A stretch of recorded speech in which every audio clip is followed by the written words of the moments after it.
The Territory Government and the development company Halikos have left residents in a vacuum of scientific and economic information about the potential impact of building an island off Nightcliff in Darwin Harbour. The developer has also refused to release any further details unless it moves to the next stage. Jane Bardon reports residents aren't accepting that and have taken their objections to Parliament.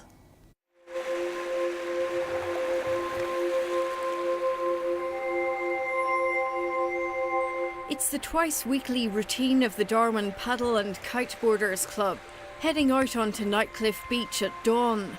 Well, out paddling in that bay, I've seen sharks, dolphins, dugong occasionally, lots of crabs and lots of fish.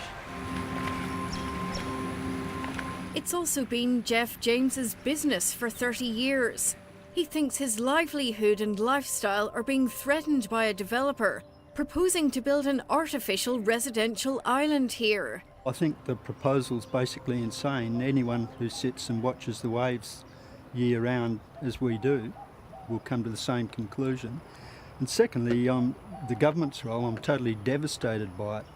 And I admit to being a long-time Liberal voter, but I'm stunned and amazed by the lack of transparency in this proposal. The Northern Territory Government has given the Darwin developer, the Halikos Group, a 5-year Crown lease over 6 square kilometres of Ludmilla Bay. It allows the company to conduct technical, environmental and financial studies.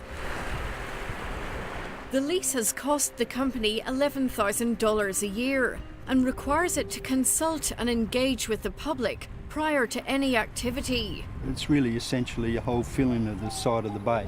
What's left between Progress Drive and the island will be a drain basically, and what I see happening then is all the mangroves dying and us having a bit of a sewer running along Progress Drive. Some Nightcliff residents aren't worried, but many are angry the only consultation has been a newspaper advert. We don't need it and a lot of people don't want it. My understanding of what we've seen of the plan so far is that you'll come down here, there'll be a small channel and then there'll be an island. Nightcliff resident John Bailey was the head of the former Labour government's Darwin Harbour Advisory Committee. Starting to get rid of more and more of the mangrove areas, not only are you sort of putting more and more pressure on fishing in those areas, but you're also reducing the amount of stock that's going to be produced from those areas. Researcher Amanda Lillyman is worried about shorebirds on the vulnerable list. You get lots of the shorebird species, a good mix actually, lots of eastern curlews and whimbrels and godwits and knots and plovers. It's important here as a roost site, so when the tide's high the birds will come here to roost, so they rest during a roost. And they spend that time above the high water mark because there's no other habitat available for them because they're coastal species. Do they use the mudflats for foraging and things like that as well? Yeah, they do. So they forage on the outgoing tide and at low tide. Some residents think losing sea views could devalue their properties. There's a big difference between having a waterfront property and having a drain front property. The Real Estate Institute doesn't expect high-rise development. I would envisage that if it went ahead, it's more likely to be some form of exclusive gated community with larger, very expensive houses. Do you expect that it's likely to devalue properties which are actually got the island obstructing their former view of the ocean? Can't imagine it so much because, again, it comes back to what is actually built there as to whether there is any obstruction or whether it's going to just simply blend in with the landscape. John Bailey worries any development could have similarities to Dubai's Palm Islands. It's my understanding that in sucking up cubic miles of sand to build them, they have totally stuffed the ocean floor. The company wouldn't provide an interview, but it's provided a statement saying that if a Nightcliff offshore project is feasible and it wants to go ahead, at that point it will provide extensive information to the community and seek public feedback. Only then would it lodge a notice of intent with the government, carry out an environmental study and put in a development application. When the Territory government allowed Halikos to start drilling test holes in the rock below the bay a few weeks ago, without an environmental impact statement, residents started organising protest action in earnest. The fact that they've given out a 5-year lease on this piece of land here means that somebody has got some serious intent.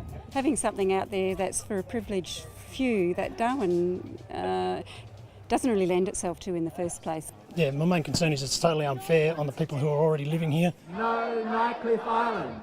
No Nightcliff Island. They've taken their protests to Parliament. No Nightcliff Island. I don't accept what's being proposed for my harbour. You did not get my consent, you did not consult with me. They heard concerns it could harm animals which need a wilderness corridor to travel between Darwin's coastal reserves and change the character of the coastline. It will completely change the pattern of tidal flow in this bay, and this may cause erosion in some parts of the bay and the decline of the mangrove cover there.